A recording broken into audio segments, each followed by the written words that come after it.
그날은 그야말로 충격과 공포의 날이었죠. 여동생과 손을 잡고 집에 오고 있었어요. 그런데 동네 사람들이 우리 집 앞에 모여 웅성웅성 떠들고 있더라고요. 이상한 기분에 인파를 헤치고 안으로 들어가는데 집안이 난리가 나 있었어요. 도둑이 들었나 싶어서 동생을 잠깐 세워놨어요. 오빠가 먼저 들어갈 테니까 여기 사람들 사이에 있어. 조심스럽게 안으로 들어갔을 때 안에서 엄마의 울음소리가 들렸어요. 엄마? 알고 보니 엄마, 아빠가 동네 시끄럽게 부부싸움을 하셨던 거예요. 이게 다 뭐야? 뭐긴 뭐야. 네 아빠가 이랬지. 내가 진짜 지겨워서. 이번에는 이혼하고 말 거야. 순간 세상이 무너지는 기분을 느꼈어요. 엄마 아빠가 이혼하면 우리는 어떡해? 뭘 어떡해. 그래도 너희 아빠 따라가야지. 막말로 네 아빠는 나한테만 성질 부리지 너희한테는 잘하잖아. 너희 아빠가 경제적 능력도 있고. 자라는 내내 툭하면 두 분이 싸우는 걸 보고 자랐고 어쩌면 부모님이 이혼할 수 있다는 위기를 매번 느꼈어요. 그리고 그 위기는 현실이 됐죠. 이번에는 아빠도 이혼을 결심하시더라고요. 그때 저는 초등학교에 막 들어갔을 때였어요. 그래, 나도 참을 만큼 참았어. 쥐뿔 없는 너를 데려다가 이만큼 살게 해줬으면 감사해야 하는 거 아니야? 감사? 툭하면 다른 여자 만나고 다니면서 감사? 네가 이러니까 내가 집에 마음을 못 붙이는 거잖아. 그러면서 애들은 왜 데리고 가겠대? 그 여자랑 살지? 너한테 양육비 주기 싫어서 그런다. 왜? 뭐? 막말로 네가 데리고 가면 뭐 어쩔 건데. 애들 고생이나 하지? 결국 두 분은 이혼하셨어요. 엄마는 재산 분할도 조금 받으셨고 위자료도 받으셨어요. 아빠에게 정말 상간녀가 있었더라고요. 단 양육권은 일부 엄마에게도 갔어요. 바로 저요. 엄마가 저를 데리고 가고 싶어 하셨거든요. 처음에는 소송으로 시작해서 결국 협의 이혼으로 마무리가 됐는데 저는 엄마가, 여동생은 아빠가 양육하는 것으로 조정됐어요. 사실 아빠도 어쩔 수 없으셨을 거예요. 제가 장애를 갖고 있었거든요. 매일 학교에서 돌아올 때 여동생의 손을 잡고 온 건 제가 여동생을 돌봐서가 아니었어요. 오히려 여동생이 오빠인 저를 돌봤죠. 엄마가 하도 오빠를 꼭 데리고 오라고 신신당부를 하셨던 탓에 같은 초등학교 병설 유치원에 다니던 여동생은 늘 제 교실 앞에서 저를 기다렸어요. 그런 여동생을 볼 때마다 마음이 짠해서 가는 길에 간식도 사주고 재밌는 얘기도 많이 해주려고 했죠. 그때마다 여동생은 호응도 잘해주고 오빠랑 같이 있는 게 세상에서 가장 재밌다며 저를 추켜 세워줬어요. 그런 여동생과 떨어진다는 게 쉬운 일은 아니었죠. 엄마랑 짐을 빼던 날 여동생이 많이 울었어요. 아빠가 데리고 가려고 하셨지만 여동생이 버텼죠. 나도 오빠랑 엄마랑 같이 갈래. 미안해. 법적으로 그렇게까지는 안 된대. 나도 엄마랑 살고 싶어. 대신 엄마랑 자주 연락하자. 아빠가 한 달에 한 번씩 만나는 건 괜찮다고 했어. 싫어. 오빠랑 엄마랑 같이 살 거야. 동생의 울부짖음에 저도 같이 울었어요. 저라고 동생이랑 떨어지고 싶을 리가 없잖아요. 결국 엄마가 한 번 더 아빠를 설득해 보시더라고요. 그러지 말고 이제라도 마음 바꾸면 안 돼? 뭘? 그냥 내가 애들 데리고 갈게. 갑자기 왜 이래? 양육비 안 받는 조건으로 재산 분할도 야무지게 받아갔으면서 이제는 양육비도 받겠다 이거야? 야무지게 받기는 뭘 야무지게 받아? 법대로 받은 건데? 그리고 당신 애들 아빠 맞잖아. 딴 여자를 만나도 애들 아빠인 건 안 변하잖아. 그럼 당연히 양육비를 줘야 하는 거지. 내가 주지 말라고 해도 줘야 정상 아니야? 됐어. 네 속셈 뻔하지 뭐. 이혼 협의할 때 말한 대로 해. 그럼 약속 지켜.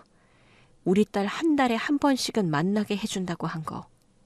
그리고 딸이나 보고 싶다고 할 때는 언제든지 보게 해준다고 한 것도. 알았다고. 시끄러우니까 그만 좀 떠들고 나가. 엄마 아빠는 끝까지 파국으로 싸우셨고 저는 결국 여동생과 생이별을 했어요. 엄마도 많이 우셨어요.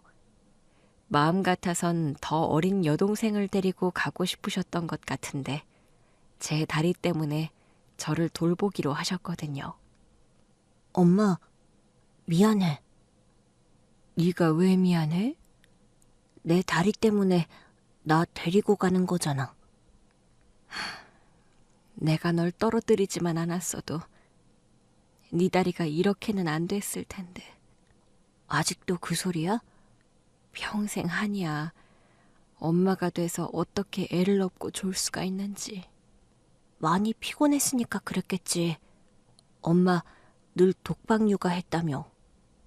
자기네 집 돈 있다고 유세를 부렸거든. 집에서 노는 내가 살림도 해야 한다. 육아도 해야 한다. 그러면서. 엄마도 참 힘들었겠다. 그래서 눈물이 나는 거야. 어? 우리 둘째 제대로 키우겠지? 설마 아빠인데. 그래도 딸은 참 예뻐했잖아. 나한테도 잘했었지. 근데 나는 아빠가 우리한테 잘하는 것보다 엄마한테 좀 잘해줬으면 했어. 됐어. 가망이 있었으면 내가 이혼까지는 안 했지. 문제는 2년쯤 지났을 때 여동생과 연락이 뚝 끊겼다는 거예요. 엄마가 아무리 전화를 걸어도 아빠는 받지 않았고 여동생과도 연락할 길이 없어진 거죠. 법적으로 도움을 받아보려고 했지만 쉽지 않았어요. 왜냐하면 그 즈음 우리 모자는 미국 이민을 준비하고 있었거든요. 아빠와 이혼 후 엄마는 외국계 기업에 취업했어요. 그때까지는 몰랐는데 알고 보니 엄마가 명문대 출신이었더라고요. 엄마가 너무 유명한 기업에 취업한 것을 알고 놀라서 물어봤더니 엄마가 그랬어요. 내가 집은 가난했어도 공부는 잘했어. 전액 장학금 받고 졸업한 사람이야. 원래도 좋은 기업에 취업해서 다녔었는데 네 아빠가 하도 결혼하자고 해서 결혼했더니 일을 관두라고 하더라고. 자기가 나 먹여 살리지 못하는 것도 아닌데 왜 나가서 고생하냐고. 그래서 관뒀는데 날 집안에 들여앉히자마자 여자 문제로 사고를 치더라고. 솔직히 나도 이 회사에 합격할지 몰랐어. 그냥 신입으로 이력서 넣었는데 합격해서 나도 깜짝 놀랐지 뭐. 내가 결혼을 빨리 해서 나이가 아직 젊은 편이라 붙은 것 같아. 엄마는 회사에 다니면서 180도 달라지셨어요. 어쩌면 그 모습이 진짜 모습이었을지도 모르죠. 오히려 결혼 생활을 할 때보다 더 건강해 보이고 잘 꾸미고도 다니셨어요. 그러다 보니 어떤 날은 꽃다발을 들고 집에 오시기도 하고 또 어떤 날은 집 앞에서 모르는 차에서 내리기도 하시더라고요. 그러더니 저한테 수줍게 말씀하셨어요. 아들, 네가 어떻게 생각할지는 모르겠는데 엄마 남자친구 생겼어. 진짜? 같은 회사 사람인데 미국인이야. 엄마에게 미국인 남자친구가 생기다니 좀 신기하더라고요. 그때부터 엄마는 더 예뻐지고 활기차지셨어요. 여자가 사랑을 받으면 더 예뻐진다는 걸 우리 엄마를 통해 봤던 것 같아요. 그래서 엄마가 처음으로 미국인 남자친구를 소개해 주셨을 때도 의외로 거부감이 없었어요. 사실 저는 좀 불편할 줄 알았는데 아저씨가 너무 멋지기도 하고 저도 한 인격으로 대우해 주시는 게 느껴졌어요. 엄마가 왜 반했는지 알 것 같아 싶은 멋진 남자였죠. 그렇게 저까지 엄마의 남자친구와 교류하기 시작하면서 자연스럽게 재혼 얘기가 나왔어요. 문제는 엄마의 남자친구는 한국 지사로 파견을 나온 거라 결국 미국으로 돌아가야 한다는 거였죠. 엄마가 저한테 진지하게 상의를 하시더라고요. 아무래도 그 사람은 미국 본사 사람이라 돌아가야 할 것 같아. 근데 결혼하지. 그럼 어디서 살아? 사실 엄마는 외할머니도 일찍 돌아가시고 외할아버지도 재혼하셔서 한국에 친정 식구랄 사람도 사실상 없잖아. 근데 그 사람은 미국에 가족들이 꽤 많은 것 같아. 다 단란하게 잘 지내는 것 같고. 그럼 엄마가 가야겠네? 순간 가슴이 철렁하고 내려앉더라고요. 엄마는 딱 봐도 미국으로 가고 싶은 눈치였어요. 이제 나는 어쩌지 싶더라고요. 그래도 엄마를 위해 제가 용기를 내야 할 때라고 생각했어요. 그럼 내가 아빠한테 갈게. 뭐? 가서 내가 동생도 돌보고 하면 엄마도 마음이 더 편할 거 아니야. 갑자기 무슨 소리야? 네가 왜 아빠한테 가? 엄마가 미국 가면 나는 한국에서 살아야 하니까. 근데 내가 아직 미성년자라 혼자는 못 살잖아. 당연히 너도 같이 가야지. 이미 아저씨랑 얘기는 다 끝났어. 나도 같이 간다고? 당연하지. 넌 내 아들인데 당연히 같이 가야지. 다만 네가 내켜하지 않을까 봐 슬쩍 말을 꺼내본 거야. 미국으로 가서 산다는 게 쉬운 일은 아니니까. 그제야 마음이 좀 놓이더라고요. 나야 당연히 엄마 따라가고 싶지. 아저씨도 좋고. 그렇게 이민을 준비하던 차였고 사실상 여동생과는 연락은 자주 해도 얼굴 보기가 힘들었기 때문에 미국에 가서도 연락은 충분히 주고받을 수 있을 거라 생각했어요. 그런데 갑자기 엄마가 사색이 돼서는 여동생과 연락이 안 된다고 하시는 겁니다. 이민이 얼마 안 남은 시점이라 여동생과 한 번은 만나야 하는 상황이었어요. 그러나 야속하게도 시간만 빠르게 흘렀고 여동생과는 끝내 연락할 방법을 찾지 못했어요. 미국으로 가서도 여동생을 찾으려고 백방으로 애썼지만 이상하리만큼 찾아지질 않더라고요. 엄마가 한 번씩 여동생 생각에 눈물을 지으셨다 보니 새아빠도 같이 찾아주려고 애를 많이 쓰셨어요. 그러나 끝내 찾지 못하고 저는 어른이 되었죠.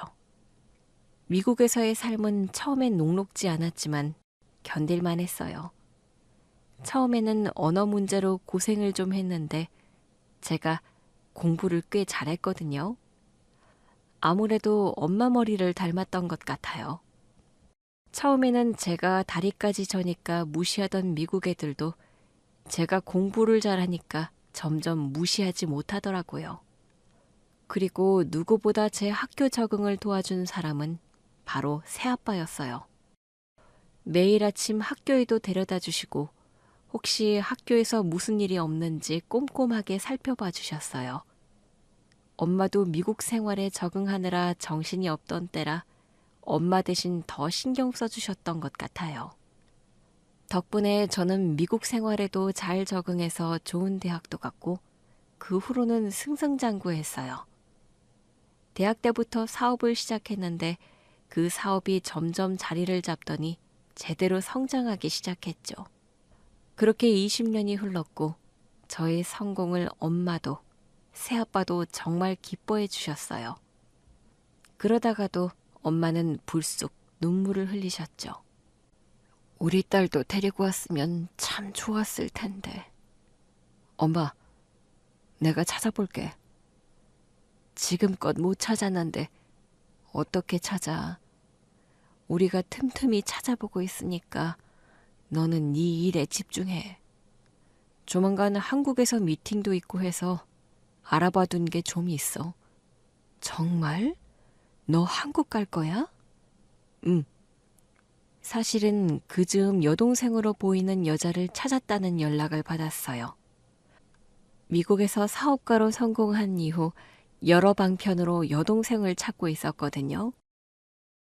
사진도 그렇고 제 여동생이 분명해 보였지만 혹시나 몰라 엄마에겐 비밀로 하고 있었어요. 한국에서 미팅이 있다는 핑계로 제가 직접 가서 확인해보고 말씀드릴 생각이었죠. 한국으로 가는 비행기에서 한숨도 못 잤어요. 드디어 여동생을 만날 것 같다는 기대감 반. 만약에 아니면 어쩌나 하는 마음이 반이었어요. 부푼 마음 반, 불안한 마음 반으로 향한 곳은 한 식당이었죠. 조심스럽게 식당에 찾아갔을 때 저 앞에 제 여동생으로 보이는 여자가 보였어요. 울컥 눈물이 차오르더라고요. 그런데 그때였어요. 웬 아줌마가 내 여동생에게 손을 올리는 겁니다. 이 차은한 게 농땡이 부리지 말라고. 부모님의 이혼으로 어릴 적에 헤어진 여동생의 행방을 20년 만에 알게 된 날이었어요. 여동생이 바닥에 나뒹구는 모습을 보는데 눈이 뒤집히더라고요. 지금 뭐 하는 겁니까? 저는 달려가 여동생에게 손을 댄 아줌마의 멱살을 잡았어요. 물론 그 여자가 누구인지는 대충 알 것 같았어요. 여동생이 시어머니의 식당에서 일하고 있다는 걸 알고 있었거든요. 제가 여동생 시어머니의 멱살을 잡자 어디서 튀어나온 건지 사돈 집안 사람들이 우르르 몰려왔어요. 당신 뭐야? 웬 남자가 달려와 제 멱살을 잡더라고요. 하지만 저는 그 사람도 누구인지 알고 있었죠. 처음 보네? 매부? 순간 사돈 집안이 뒤집혔어요. 지금 이 남자가 뭐라고 하는 거야? 매부? 이거 순 사기꾼 아니야. 그러니까 저 옆에 언니한테 오빠가 어딨다고. 오빠는 무슨? 부모도 제대로 없는 게. 제가 여동생 남편을 매부라고 부르자 아주 기다렸다는 듯이 무시하고 달려들더라고요. 그런데 그때였어요. 여동생이 저를 보고 자리에서 천천히 일어나더라고요. 오빠? 저는 여동생에게 달려갔습니다. 나 기억나? 당연히 기억나지. 여동생이 두 손으로 제 얼굴을 감싸더라고요. 근데 다리가 많이 좋아진 것 같네? 미국에서 새아빠, 그러니까 엄마가 재혼한 아저씨 소개로 재활치료병원에 다녔어. 근데 꾸준히 했더니 다리가 상태가 점점 나아지더니 지금은 많이 좋아졌어. 물론 가끔 저리기도 하고 아플 때도 있지만 그게 얼마야. 오빠, 정말 다행이다. 저는 동생을 와락 끌어안았습니다. 어릴 때부터 엄마의 부탁으로 저를 챙겼던 여동생은 저를 보자마자 제 다리부터 걱정했어요. 오빠, 날 어떻게 찾은 거야? 어떻게 찾긴 모든 방법을 다 동원해서 찾았지. 이렇게 오빠를 다시 보다니 정말 기뻐. 도대체 어떻게 됐던 거야? 왜 갑자기 연락이 끊겼어? 여동생이 시무룩한 얼굴로 말했어요. 아빠가 재혼하면서 새엄마가 요구했어. 내가 오빠랑 친엄마랑 연락하는 거 싫다고. 뭐? 그래서 전화번호도 바꾸고 이사도 갔던 거야? 응. 그때부터 내 삶이 이 모양 이 꼴이야. 여동생의 시댁 식구들은 이러지도 저러지도 못하고 있었어요. 이봐요. 그러니까 진짜 얘 오빠라는 거예요? 네, 제가 얘 친오빠예요. 아니, 그런 얘기를 들어본 적이 없는데 차림도 멀끔하시고 잘 사시나? 그런 게 왜 궁금하시죠? 아니, 얘는 대학도 못 나오고 쥐뿔 가진 것도 없는데 오빠가 왜 이렇게 멀끔한가 해서요. 제 동생이 부모님이 이혼하셨다는 말을 안 했나 보네요. 뭐라고요? 이혼까지 했다고요? 가뜩이나 쥐뿔 없는 집안에서 시집와 놓고 심지어 이혼 가정이었어? 이러니 말을 못했겠네요. 뭐요? 저는 외부를 보며 말했어요. 다른 사람은 됐고 당신 나랑 얘기 좀 하지? 저요? 갑자기 존댓말을 쓰더라고요. 그래, 자네 말이야, 외부. 외부가 자기 엄마 뒤로 슬금슬금 숨더라고요. 아니, 진짜 저 사람 친오빠라는 보장도 없잖아요. 괜히 수작 부리는 거 아니야? 우리가 그동안 괴롭혔다고 친오빠 있는 척? 내 동생을 괴롭혔다고? 아니, 진짜 괴롭혔다기보단 아니지. 내가 그걸 왜 말해야 하는데요? 그런데 가만 보니 이 사람들 안에서 밥을 먹고 있었던 건지 내 여동생만 빼고 입에 뭐가 묻어 있더라고요. 안에서 다들 식사하고 계셨나 봐요. 장사하려면 밥을 먹어야죠. 아니, 우리가 밥 먹은 것도 시비 거는 거예요? 갑자기 친오빠라고 나타나면 다예요? 이제 쟤도 자기 가정이 있다고요. 그럼 내 여동생은요? 뭐가요? 제 여동생은 밥을 왜 안 먹고 있었냐고요. 아니, 그거야. 쟤는 우리가 다 먹고 남은 걸 먹으니까 그렇죠? 그런 소리를 제 앞에서 아무렇지 않게 하더라고요. 지금 뭐라고 했습니까? 며느리가 남은 밥 좀 먹을 수도 있는 거지. 그게 뭐 이상한 일인가? 나 때는 말이죠. 며느리는 겸상도 못했어요. 그건 댁대고요. 뭐? 지금 댁이라고 했어요? 아니, 여동생이라면서요. 친오빠라면서 지금 나한테 댁이라고 했어요? 사돈어른이라고 불러드리기는 너무 무례하신 것 같아서요. 지금껏 제 여동생한테 어떻게 했을지도 훤히 보이고요. 사실 이미 사진으로 본 게 있어서 여동생이 찬밥 신세라는 건 예상을 하고 있었어요. 추운 겨울에 혼자 밖에서 김장하는 사진. 혼자 밤늦게까지 쓰레기를 정리하고 있는 사진. 이메일로 받아본 여동생의 현재 모습은 하나같이 힘들어 보였고 처량하기까지 했죠.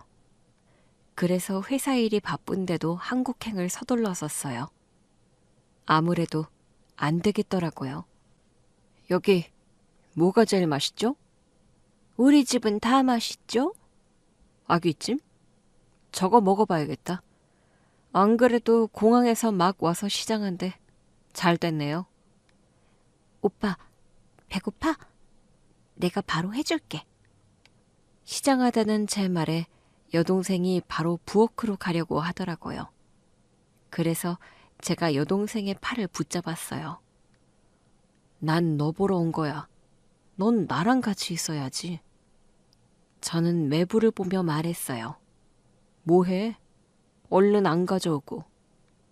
제 말에 여동생 시어머니의 표정이 불그락푸르락해지더라고요.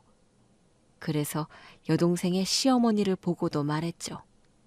뭐 하세요? 장사 안 하실 거예요? 결국 사돈어른이 들어가서 아귀찜을 내오더라고요.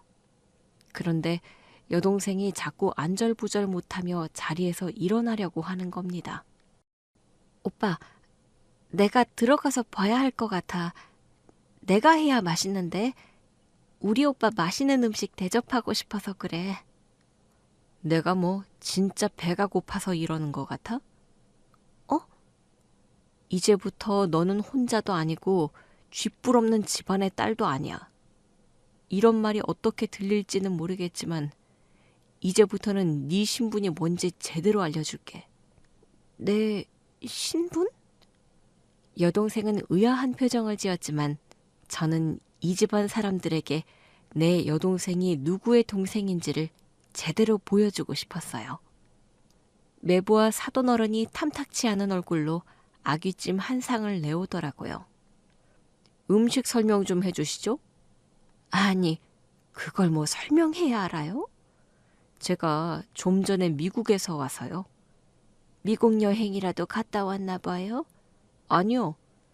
미국에서 사업을 합니다. 예? 사돈어른이 화들짝 놀라며 자기 아들을 보더라고요. 사업가세요? 네.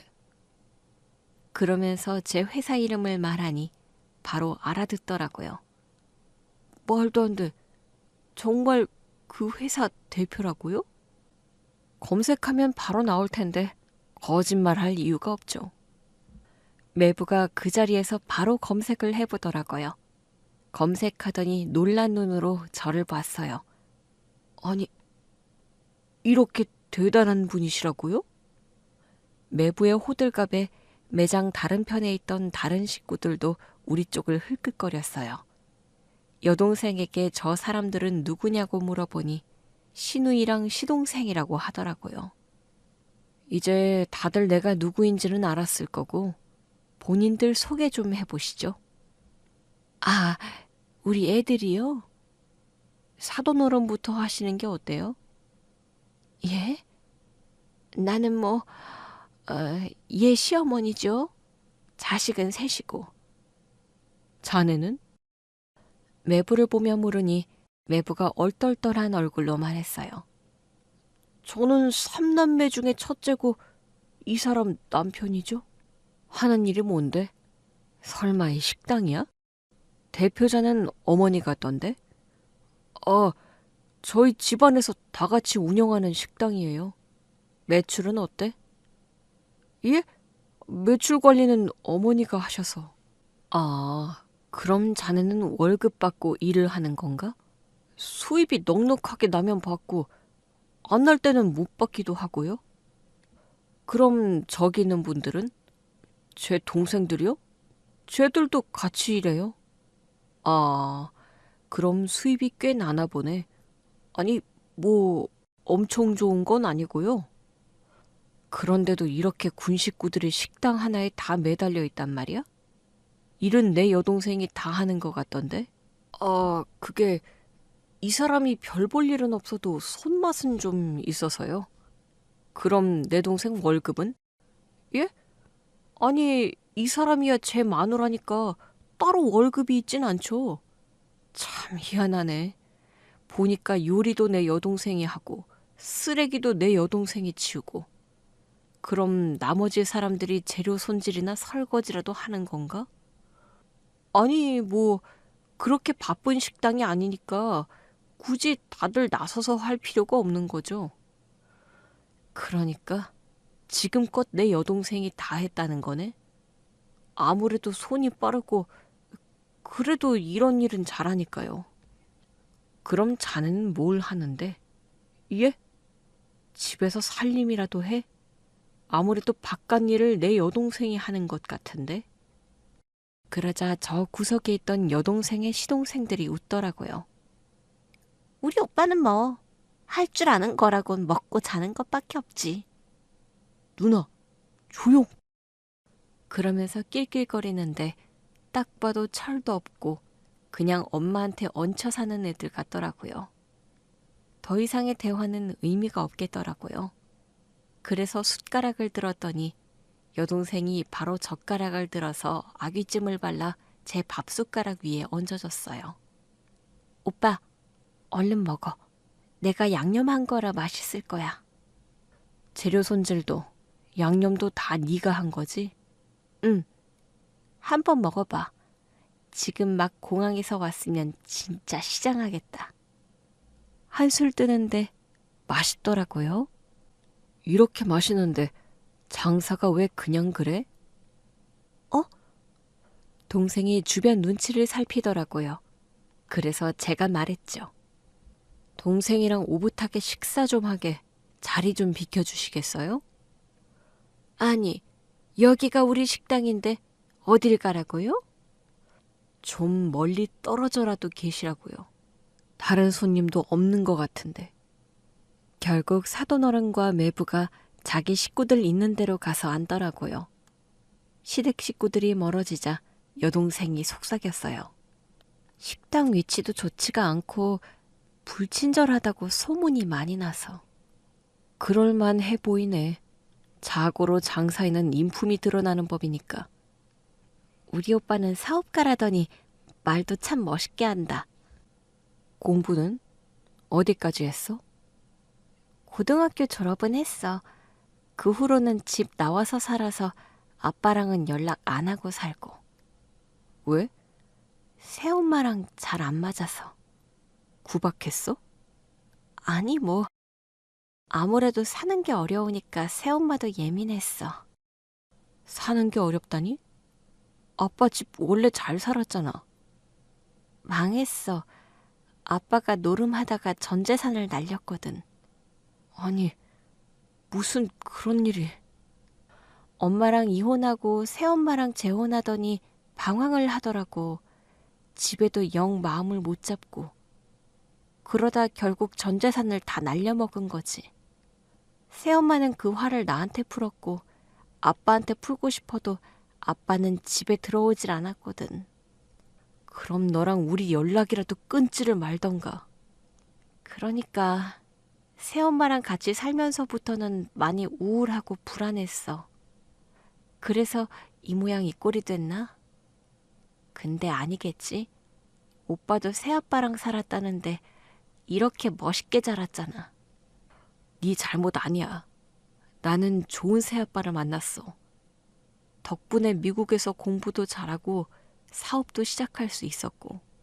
정말 오빠라도 행복하게 잘 살았다니 정말 다행이야. 그때 오빠까지 아빠한테 안 남은 게 얼마나 다행인지 몰라. 제 여동생은 어찌나 착한지 자신의 불행보다 제가 그 불행을 같이 겪지 않은 걸 안도했어요. 많이 힘들었구나. 아니야. 그냥 내가 더 성숙하지 못해서 그래. 나라도 새엄마 마음을 좀 달래줬으면 새엄마도 위로가 됐을 텐데 내가 그렇게 못했어. 당연하지. 넌 어렸잖아. 네가 아니라 네 새엄마가 너를 위로하고 보호해야 했던 거야. 아빠가 그렇게 사고를 치는데 어떻게 나한테 좋은 마음을 가질 수 있었겠어? 결혼까지 하고 보니 새엄마 마음이 조금 이해가 돼. 어떻게 만난 거야? 저 사람하고? 응. 내가 여기 종업원으로 들어왔었어. 처음에는 월급도 잘 주고 저 사람도 나한테 호감을 보이고 그래서 이제야 내 살 곳을 찾았구나 싶었지? 이 식당 종업원으로 일했었다고? 응. 20살이 되자마자 새엄마한테서 도망쳐서 나왔는데 갈 데가 없더라고. 처음에는 숙식 제공하는 공장에서 지냈는데 그 공장이 문을 닫으면서는 또 갈 데가 사라진 거야. 다른 공장으로 가야 하나 어찌해야 하나 고민하다가 이 지역에 집이 싸게 나왔길래 아예 이쪽으로 거주지를 옮기자 싶었어. 한적한 동네로 오니까 집값도 싸고 다 좋은데 일자리가 좀 아쉽더라고. 그러다 우연히 이 식당에서 종업원을 구한다는 구인 공고를 본 거지. 혼자 사는 도시 생활에 얼마나 지쳤으면. 맞아. 그렇기도 하고 마음 한편 늘 불안했던 것 같아. 사실 공장 다니던 마지막 해에 새엄마가 날 찾아왔었거든. 왜? 돈 없다고. 돈 좀 내놓으라면서 1,000만 원을 달라고 하더라고. 아빠가 또 사고를 쳤다면서. 근데 그때 새엄마가 손에 짐가방을 들고 있었어. 아무래도 거짓말을 하는 것 같은 거야. 그래서 그렇게 큰 돈은 없다고 했더니 입에 못 담을 소리를 퍼붓고는 사라졌어. 너 잘 되나 보자. 너도 나처럼 살게 될 거다. 그때는 마음은 좀 아파도 한 귀로 듣고 흘렸는데 그 저주가 현실이 된 거 있지. 이럴 줄 알았으면 그때 그냥 1,000만 원 줄 걸 그랬나 봐. 왜 다 네 잘못이라고 생각해? 다 내 선택이었으니까. 새엄마는 네 선택은 아니었잖아. 그렇긴 해도. 아버지 소식은 알아? 몰라. 돌아가시진 않은 것 같다는 것만 알고. 시댁이 이 모양이면 아버지라도 찾지 그랬어. 찾아서 뭐하게. 오빠가 엄마랑 이혼한 뒤 아빠를 못 봐서 그래. 오빠가 알던 그 아빠가 아니야. 적어도 자식한테는 손 안 댔던 아빠라고 생각하지? 설마 너한테도 손을 댔어? 응. 나랑 새엄마 둘 다 몰골이 말이 아니었어. 오죽했으면 내가 새엄마랑 동지애가 생길 뻔했다니까? 새엄마가 나를 괴롭히지 않았으면 어쩌면 새엄마도 데리고 도망쳤을지도 몰라. 기가 찬다, 정말. 저도 모르게 한숨이 나오더라고요. 어떡할 거야? 뭘? 이 집 말이야. 너 계속 여기 살 거야?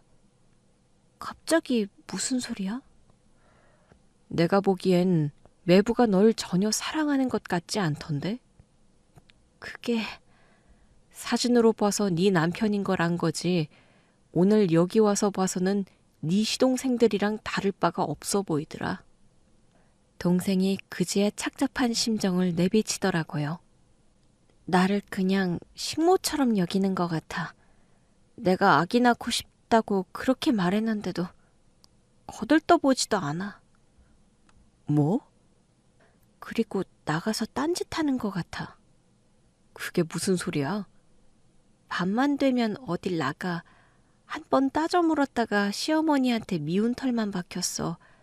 그때 이후로 더 저러셔. 감히 남편한테 대들었다고. 2번 다시 눈도 똑바로 못 뜨게 해주겠다면서. 바람 피운 증거는 있고? 동네 사람들이 보다 내가 짜내는지 알려주더라고. 여자랑 여관 들락날락한다고. 아느냐면서. 그런데 뭘 고민해? 그래도 이혼이라는 게 쉽지가 않아. 나도 이혼 가정에서 자랐잖아. 네가 자식이 있어 뭐가 있어?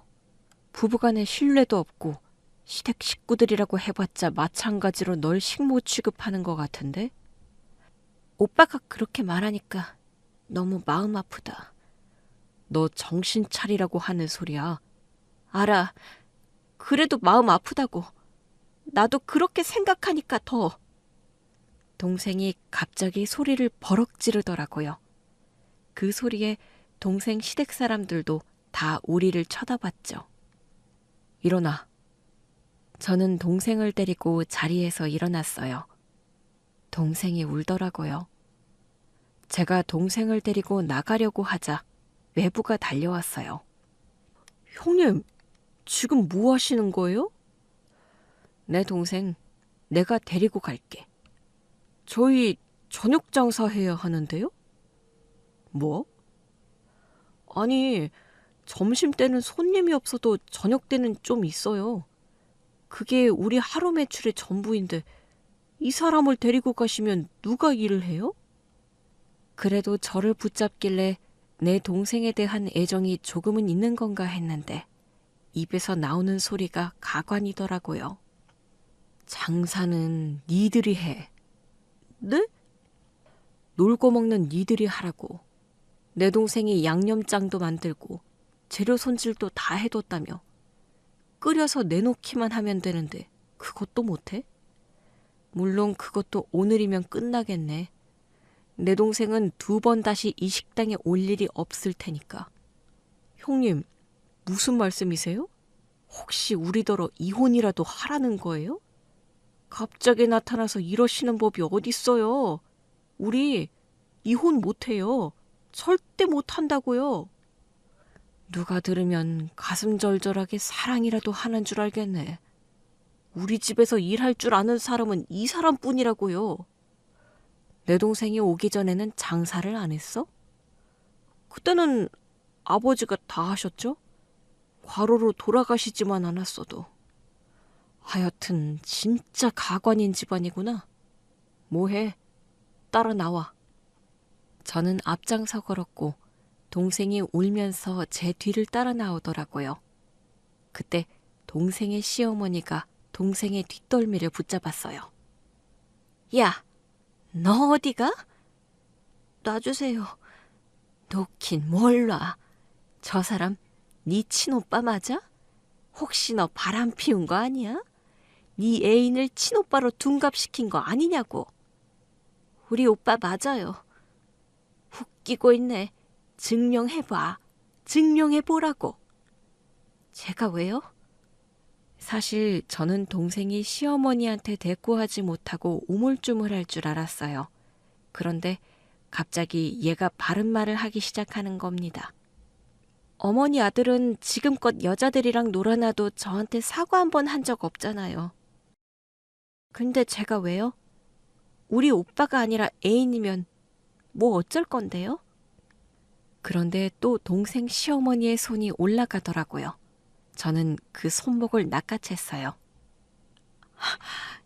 이거 놔. 안 놔? 감히 내 동생한테 또 손을 대려고 해요? 내가 보는 앞에서? 너 상간남이지. 얘랑 바람난 놈이지? 행여 그렇다고 해도 당신들은 내 동생을 비난할 자격이 없지. 왜요? 남편 과로로 보냈으니 이제 그 다음 과로할 타자가 필요하셨어요? 그래서 내 동생도 과로로 저 세상 갈 때까지 부려먹을 생각이었어요? 야, 너 지금 말 다 했어? 딱 봐도 견적 나오는데 아닌 척할 거 없잖아요. 들켜서 화딱지는 좀 나겠지만. 저는 동생 시어머니의 손을 뿌리친 뒤 제 동생을 끌어안았어요. 가자. 야, 저것 봐. 딱 봐도 애인이잖아. 끌어안은 꼬라지를 보라고. 동생 시어머니가 뒤통수가 따갑게 소리쳤지만 그 누구도 우리 앞을 막지 못했어요. 왜냐하면 그들이 밖으로 따라 나왔을 때 제 차가 보였거든요. 렌트한 차긴 했지만 최고급 승용차였어요. 아무리 렌트라도 렌트비가 아주 비쌀 수밖에 없는 차였죠. 동생의 시댁 사람들이 수군거리더라고요. 야, 저거 비싼 차 아니야? 맞아, 엄마. 맞다. 미국에서 사업한다고 했잖아. 진짜 저 사람 친오빠면 어떡해? 어딜 봐서 친오빠야? 저것들이 괜한 수작 부리는 거지. 무조건 고소해. 미국에서 사업하는 남자면 합의금은 넉넉하게 내놓겠지. 근데 엄마, 좀 앞뒤가 안 맞지 않아? 뭐가? 아니, 쟤가 무슨 재주로 미국에서 사업하는 남자를 꼬셔? 그런가? 그래도 친오빠라는 게 말이 돼? 수군거리는 소리도 가관이었지만 일단 여동생을 차에 태웠어요. 제가 조용히 차에 타니까 여동생이 눈물을 닦으며 묻더라고요. 우리가 진짜 바람난 사이인 줄 아는 것 같아. 진짜 고소라도 하면 어떡해? 하라고 해. 어차피 아닌데 뭐. 그리고 소송은 네가 할 거야. 내가? 이혼 소송해야지. 딱 봐도 그냥 이혼해 줄 것 같진 않잖아. 아마 내가 진짜 친오빠인 거 알면 위자료라도 달라고 하지 않겠어? 그러기 위해서라도 저쪽도 소송에 응할 거고. 진짜 쓸쓸하다. 시집 보고 한 달도 안 돼서 내가 이 집 식모로 붙잡혀 왔다는 건 알았지만 실체를 눈으로 확인한 것 같은 기분이야. 그동안은 왜 모른 척하고 살았는데? 기댈 데가 없었으니까. 돌아갈 데가 없잖아. 내가 그 사실을 안다 한들 어딜 가겠어? 저 인간들도 그걸 알고 그랬겠지. 네가 돌아갈 데가 없다는 거. 언젠가 자기들끼리 하는 소리를 들었는데 내가 고아인 줄 알더라고. 고아에 오갈 데도 없는 애니까 부려먹기 좋겠다고 호적으로 딱 묶어서 평생 부려먹자고 하더라. 그 말을 듣고도 참았다고? 그냥 내 인생 망했다 싶었지. 그 모든 사실을 알고도 갈 때도 기댈 데도 없이 견딘 내 동생이 짠하더라고요. 저는 동생을 데리고 제가 얻어둔 호텔 펜트하우스로 데리고 갔어요. 그런데 뒤에서 누군가 우리를 찍는 것 같더라고요. 모른 척 호텔 로비로 들어가면서 유리에 비친 모습을 보는데 매부였어요. 네 남편, 아니, 네 전 남편 쫓아온 것 같다. 우리가 호텔까지 왔으니 딱 걸렸다고 생각하겠네. 뭐? 그러면서 동생이 돌아보려고 하길래 냉큼 앞을 보게 했어요. 앞만 봐. 신경 쓰지 마. 어차피 사실도 아닌데 본인들만 물 먹을 거야.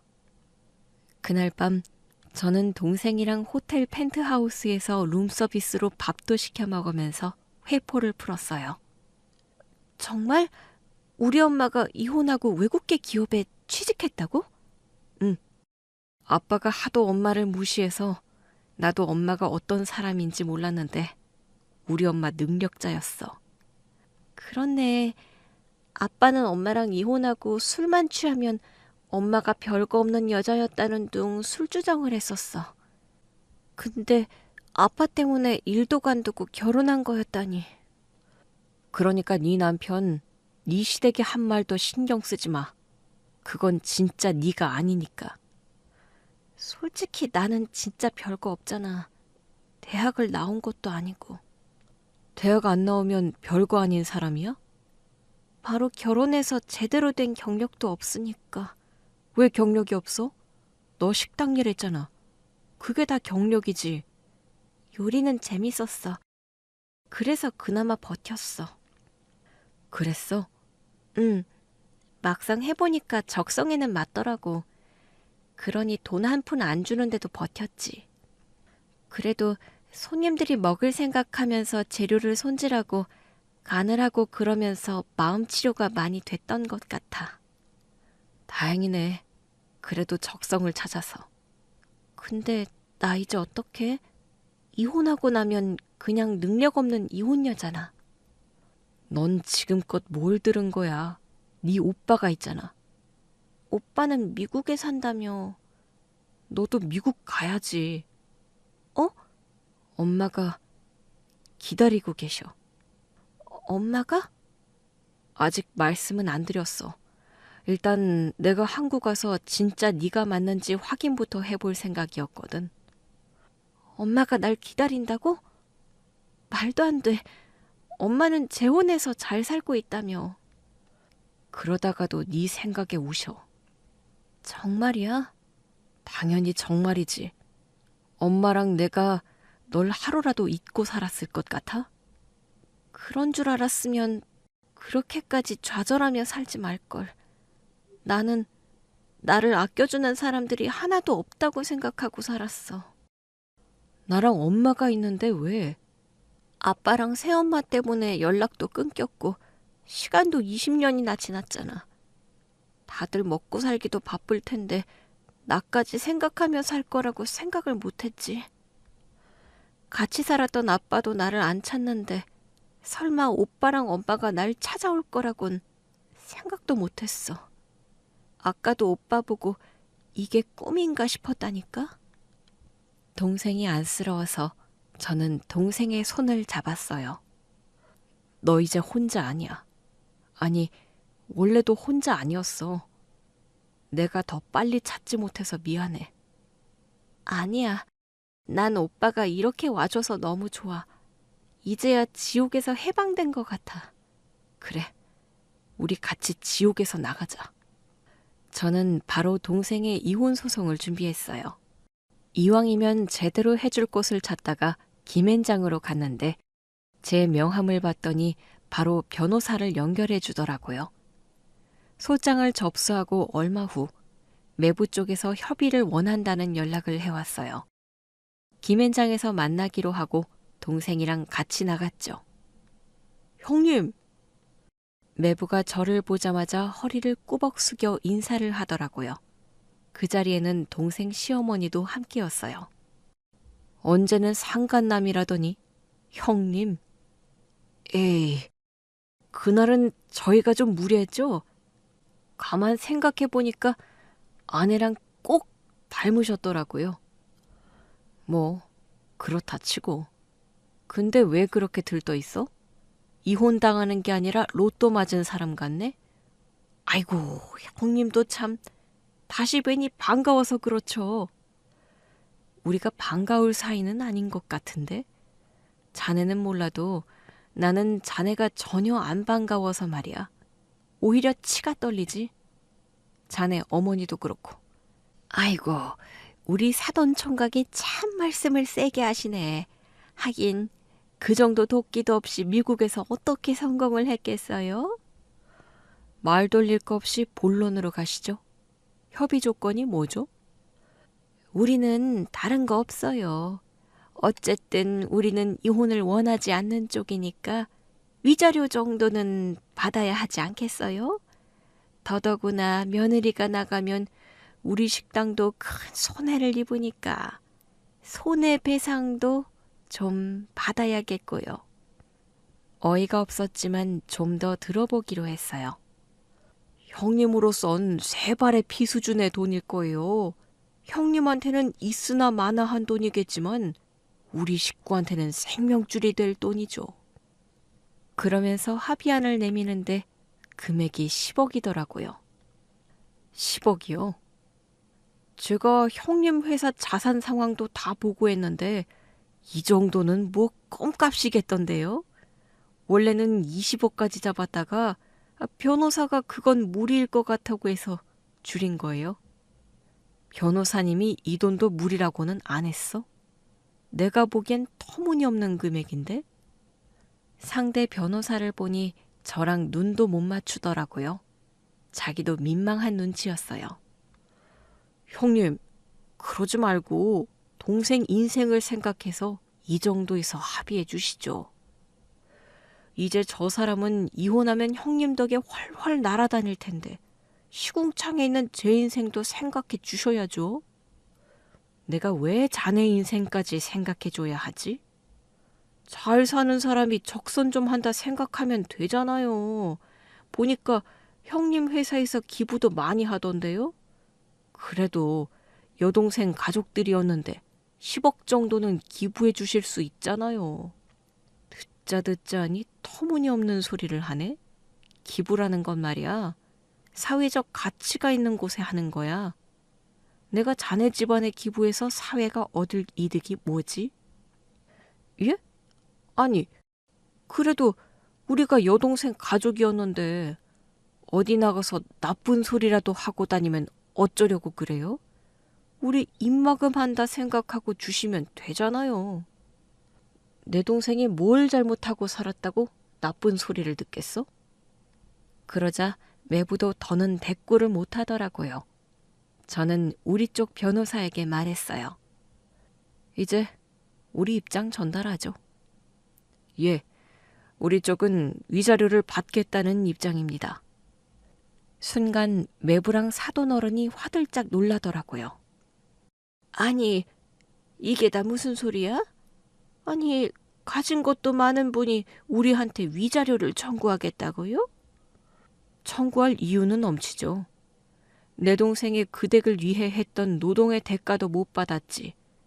댁의 아드님은 내 여동생과 결혼 직후부터 다른 여자를 만나고 다녔지. 증거도 다 있어요. 형님, 정말 이러실 거예요? 그래서 자네가 선택할 수 있는 건 딱 하나야. 내 동생에게 위자료를 주고 이혼할 건지, 위자료를 안 주고 이혼할 건지. 예? 지금 이 자리에서 이혼 도장 찍으면 위자료는 없던 일로 해줄게. 하지만 이 자리에서 안 찍는다? 그때부터는 아주 길고 긴 싸움이 될 거야.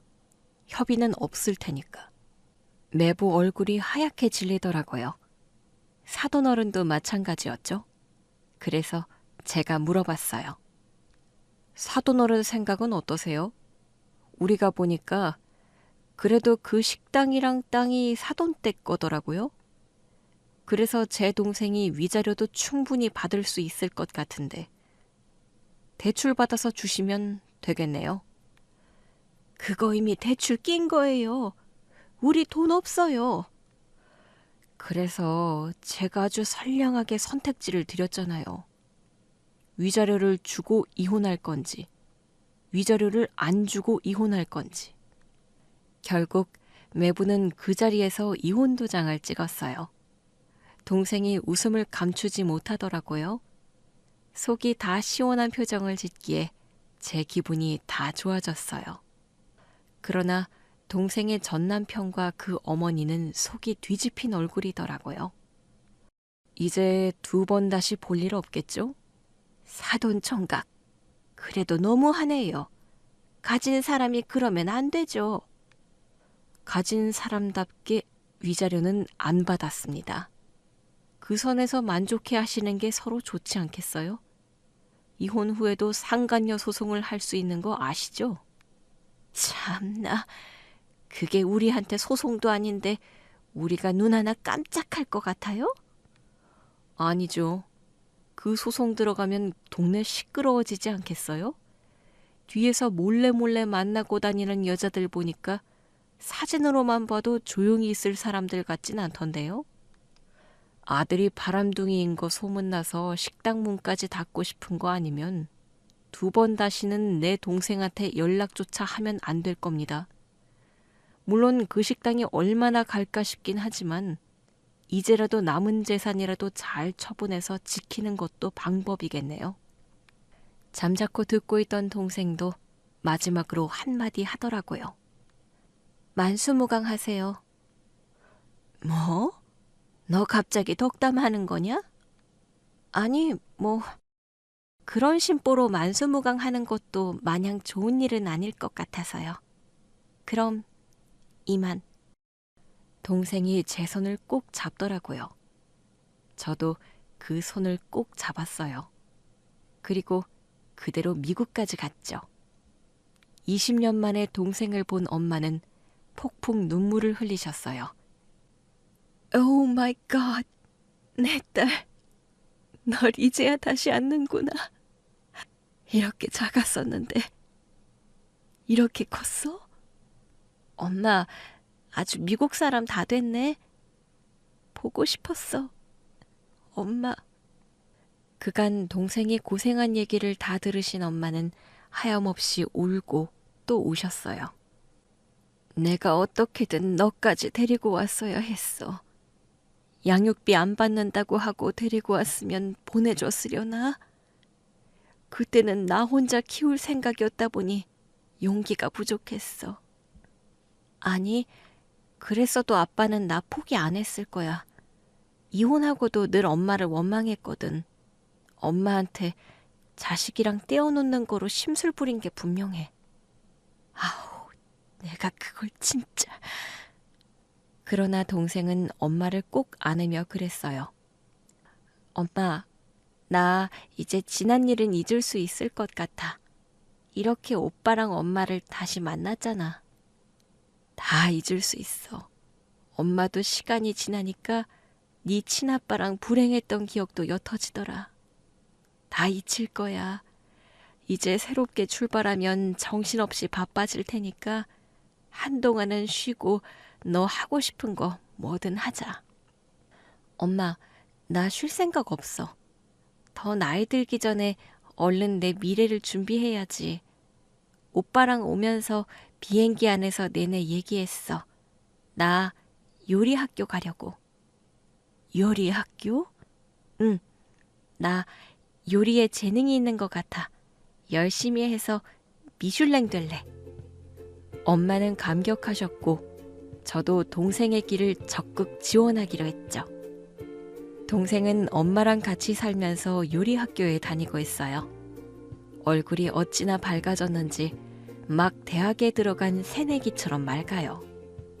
그 모습을 보는 것만으로도 행복해서 눈물이 나곤 하죠. 아직은 엄마나 저나 동생이 웃는 것만 봐도 눈물이 나지만 나중에는 동생이 만들어준 미슐랭 스타일 요리를 먹는 날이 오겠죠. 그때쯤엔 우리 가족의 마음에 남은 상처도 한결 나아졌기를 바라봅니다.